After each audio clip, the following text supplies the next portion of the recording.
वो काबू से बाहर हो गई और उस जगह पहुंच जाती है जहां पर बोर्ड ऑफ मेंबर्स की मीटिंग चल रही होती है।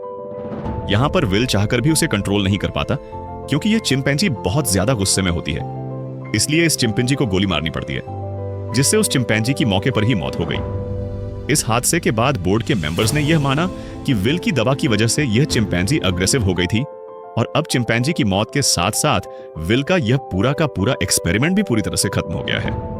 बोर्ड के मेंबर्स ने लैब में रखे सारे चिंपैंजी को मारने का हुक्म दिया क्योंकि उन पर भी विल की बनाई हुई दवा का इस्तेमाल किया गया था। हालांकि विल अपने बॉस को कन्विंस करने की कोशिश करता है कि मेरी दवा में कोई प्रॉब्लम नहीं है, लेकिन उसका बॉस साफ साफ मना कर देता है। वह कहता है कि अगर तुम्हारी दवा में प्रॉब्लम नहीं होती तो वह चिंपैंजी इतना ज्यादा अग्रेसिव नहीं होती।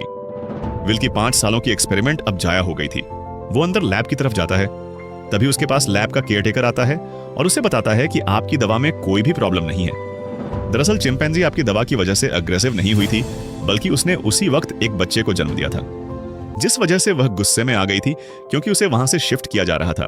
और अब विल को पूरी बात समझ में आ जाती है। वो वर्कर उसे कहता है कि मैंने बॉस के कहने पर उन सारे चिंपैंजीज को मार दिया और उस बच्चे को नहीं मार पाया जो अभी अभी पैदा हुआ है। उसके बाद विल बिना किसी को बताए चुपके से उस बच्चे को अपने घर ले आता है, जहां पर विल के फादर भी होते हैं। और यहां पर हमें दिखाया जाता है कि यह चिंपैंजी का बच्चा छोटा तो है, लेकिन उसका दिमाग इंसानों की तरह तेज है। बहुत जल्दी वह विल के पिता से घुल मिल जाता है और विल के पिता